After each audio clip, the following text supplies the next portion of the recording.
Hello everyone, मैं राहुल दुबे आप सबका स्वागत करता हूं हमारे यूट्यूब चैनल लेसन सेशंस में, जहां होते हैं छोटे छोटे सेशंस में बड़े बड़े लेसन। आइए हम मूव करते हैं हमारे आज के टॉपिक को। आज हम सीखने वाले हैं क्वाड्रेटिक इक्वेशन। सबसे पहले टॉपिक को स्टार्ट करने के पहले हम जानना चाहेंगे कि किस इक्वेशन को क्वाड्रेटिक इक्वेशन कहा जाता है। जिस किसी भी इक्वेशन का सबसे बड़ा पावर अगर 2 हो या सबसे बड़ी डिग्री अगर 2 हो तो हम उस इक्वेशन को क्या बोलते हैं? Quadratic equation. सबसे main point quadratic equation topic के लिए, highest degree of the equation should be always be equals to 2। ठीक है, जिस किसी भी इक्वेशन का सबसे बड़ा पावर अगर 2 होगा तो हम उस इक्वेशन को क्या कहते हैं? Quadratic equation. नेक्स्ट चीज़ हम ये जानेंगे कि क्वाड्रेटिक इक्वेशन दिखता कैसे है। चलिए हम मूव करते हैं general form of quadratic equation is, कि क्वाड्रेटिक इक्वेशन दिखाई कैसा देता है। Yes, general form of quadratic equation है ax² plus bx plus c is equals to 0, जहाँ where a, b, c are constant. A B C क्या होते हैं? कांस्टेंट मतलब क्या? कांस्टेंट मतलब होता है नंबर्स, कि ए बी सी के जगह पे कोई तो भी नंबर्स रहेंगे। अब जैसे कि अभी अभी हमने ऊपर डिस्कस किया, हम किसे क्वाड्रेटिक इक्वेशन कहते हैं? जिस किसी भी इक्वेशन का सबसे बड़ा पावर अगर 2 होगा। तो अगर आप ध्यान से देखें general form of quadratic equation जो टॉपिक हम पढ़ रहे हैं, तो इसमें अगर हम देखें कि जो general form of quadratic equation है ax² plus bx plus c is equals to 0, इस इक्वेशन में अगर आप x का सबसे बड़ा पावर ढूंढे तो वो 2 है, राइट। ये हो गया हमारा general form of quadratic equation.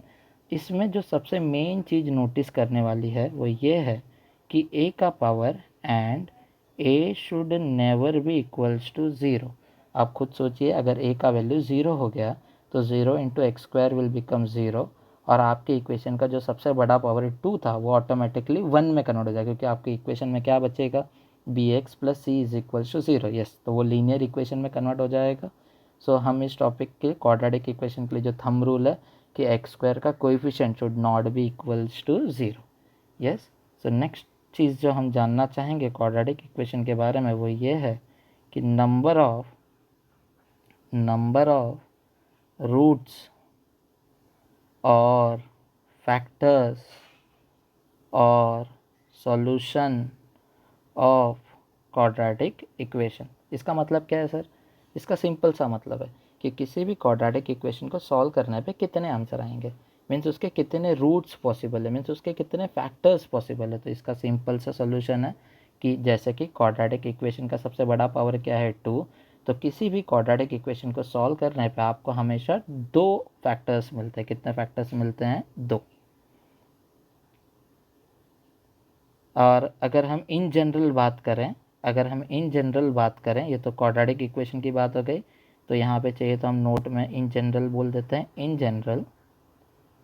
In general तो हम बोल देते हैं नंबर ऑफ रूट्स और फैक्टर्स और solution of any equation is equals to highest degree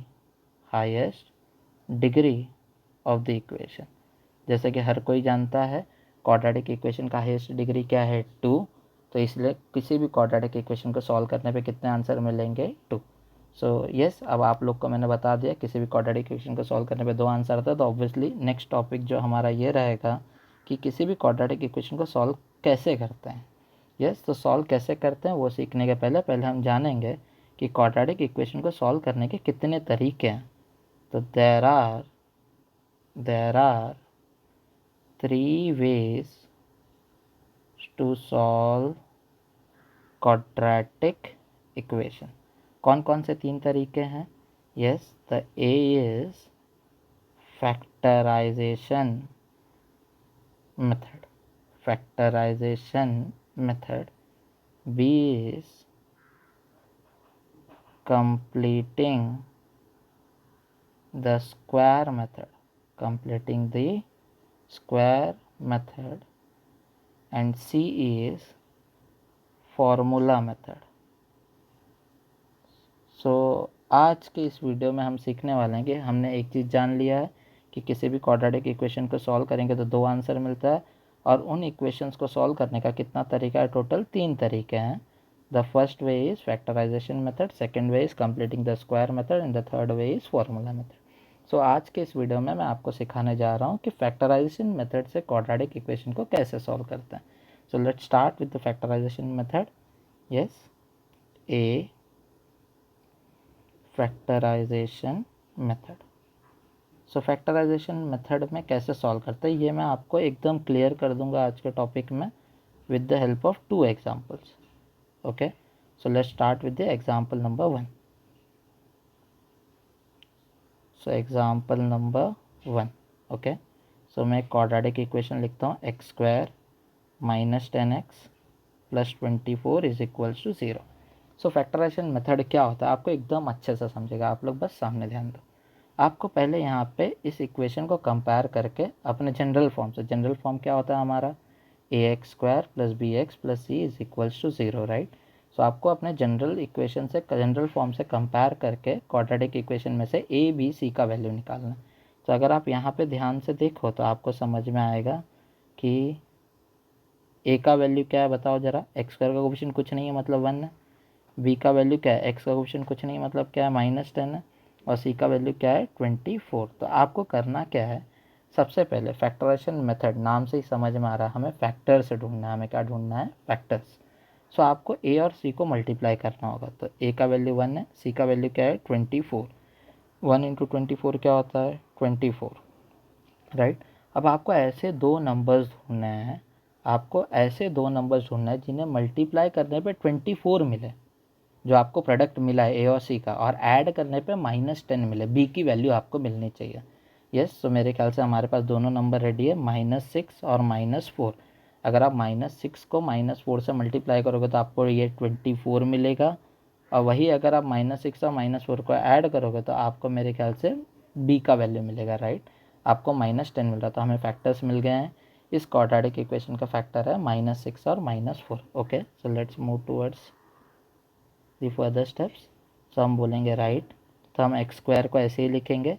जो ये हमारा -10x है इसे हम अपने फैक्टर्स में ब्रेक करेंगे। -10x को हम लिखेंगे -6x -4x, क्योंकि -6 -4 -10 होता है, plus 24 is equals to 0। Okay, अब हम आगे से फर्दर सॉल्व करेंगे। अगर आप ध्यान से देखो तो फर्स्ट 2 टर्म्स में आपको कुछ कॉमन दिखाई दे रहा है।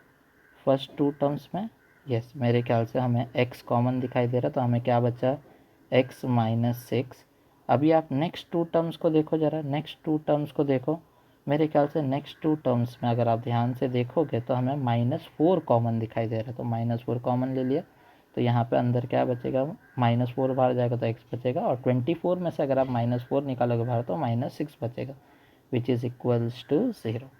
तो मोस्टली ऐसा होता है कि आपका जो first bracket, first term common लेने का जो आंसर आता है वही चीज़ आपको बगल में मिलता है। अगर आप पूरे इक्वेशन को ध्यान से देखो तो आपको इक्वेशन के अंदर x -6 दो जगह कॉमन दिखाई दे रहा है। अगर आप इस टर्म को देखो और इस टर्म को देखो, आपको कुछ कॉमन दिखाई दे रहा है। मेरे ख्याल से x -6 कॉमन है, तो हम इन दोनों इक्वेशन में से x -6 को बाहर ले लेते हैं। तो बचा क्या, फर्स्ट टर्म के जगह पे x बचा, यहाँ पे -4 बचा, इक्वल्स टू 0। अब मैथमेटिकली एक बहुत सुंदर कंसेप्ट का बात आएगा। हम दो टर्म्स को बेसिकली, ब्रैकेट है मतलब हम मल्टीप्लाई कर रहे हैं, हम दो टर्म्स को मल्टीप्लाई कर रहे हैं और आंसर 0 आ रहा है।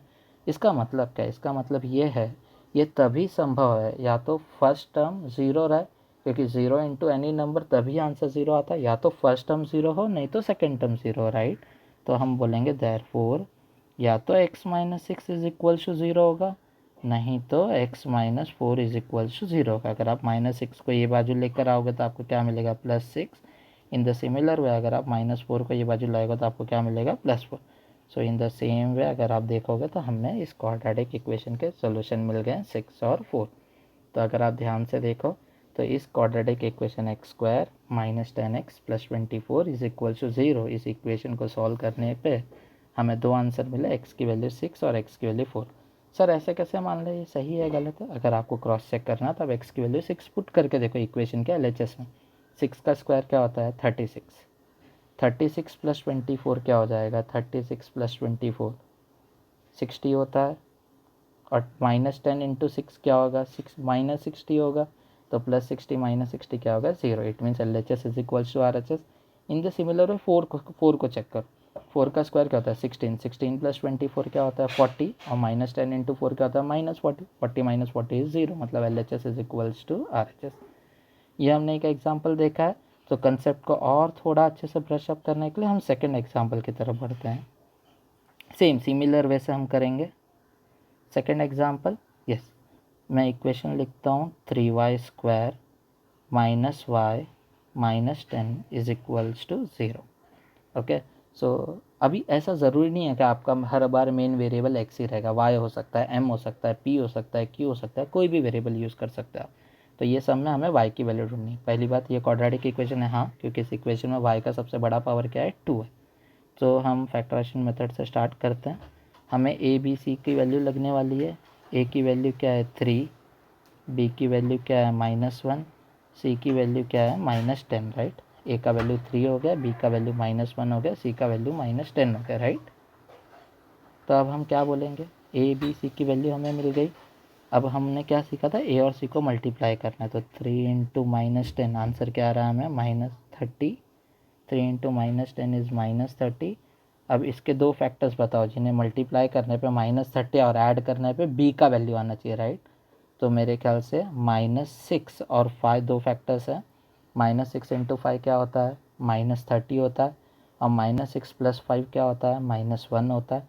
तो हमें फैक्टर्स पता चल गए, अब हम आगे बढ़ सकते हैं। तो इस पर्टिकुलर टाइप में सबसे मेन चीज़ है आपको फैक्टर्स ढूंढने आने चाहिए फटाफट। तो 3y² और हम -y को लिखेंगे -6y + 5y, जो हमें दो फैक्टर्स मिले हैं, -10, cy से ही रहेगा, इक्वल्स टू 0। आपको b जो -y है, b वाला बीच वाला टर्म है, उसे आप रिप्रेजेंट करोगे अपने दो फैक्टर्स से। अब ध्यान से देखो, आपको स्टार्टिंग के दो टर्म में आपको क्या कॉमन दिखाई दे रहा है, इन दो जगह पे आपको क्या कॉमन मिल रहा है। मेरे ख्याल से अगर हम ध्यान से देखें तो 3y कॉमन दिखाई दे रहा है। तो 3y को अगर हम बाहर ले ले तो यहाँ पे फर्स्ट टर्म में क्या बचेगा, y, और यहाँ से 3y जाएगा तो -2 बचेगा, राइट। अब वही अगर आप नेक्स्ट टू टर्म्स पे अगर ध्यान दें तो इन दोनों में हमें क्या कॉमन दिखाई दे रहा है, मेरे ख्याल से अगर हम ध्यान से देखें तो 5 कॉमन दिखाई दे रहा है। तो +5 आगे आ गया, यहाँ पे क्या आ जाएगा, y - 2 इज इक्वल्स टू 0। अभी आप अगर देखोगे तो अभी जो हमें दो टर्म्स मिले, इन दो टर्म्स में क्या कॉमन है, y - 2 कॉमन है। तो हम y - 2 को कॉमन ले लेते हैं, देयरफॉर y - 2 और ब्रैकेट में क्या आएगा, 3y + 5 इज इक्वल्स टू 0। अब दो टर्म मल्टीप्लाई होकर आंसर 0 दे रहा, तो ऑलरेडी हमने ऊपर सीखा है पहले एग्जाम्पल में। तो किसी तो भी एक टर्म की वैल्यू क्या होगी, 0। या तो y - 2 0 होगा, नहीं तो 3y + 5 इज इक्वल्स टू 0 होगा। बोलो -2 ये बाजू आके क्या हो जाएगा, +2, और ये 3y + 5 ये बाजू आएगा तो क्या हो जाएगा, -5। देयरफॉर y का वैल्यू क्या मिल गया हमें, -5/3। सो आज हमने क्या सीखा है बताओ ज़रा। सो ये दो फैक्टर्स हमारे क्या रहेंगे, इस क्वाड्रेटिक इक्वेशन के फैक्टर्स है। 3y² - y -10 equals to 0। अगर आपको चाहिए तो आप y की वैल्यू 2 पुट करके चेक करो, तो आपका LHS is equals to RHS हो जाएगा। इन द सिमिलर वे अगर आप y की वैल्यू -5/3 भी पुट करोगे तो तभी भी आपका LHS is equals to RHS हो जाएगा। सो यस, आज के इस टॉपिक में हम इतना ही सीखेंगे। Thank you so much for watching this video. अगर वीडियो अच्छी लगी हो तो लाइक कीजिए, सब्सक्राइब कीजिए, एंड सबसे इम्पॉर्टेंट बेल आइकॉन क्लिक कीजिए, सो दैट लेसन सेशन के लेटेस्ट वीडियोस आपको मिलते हैं।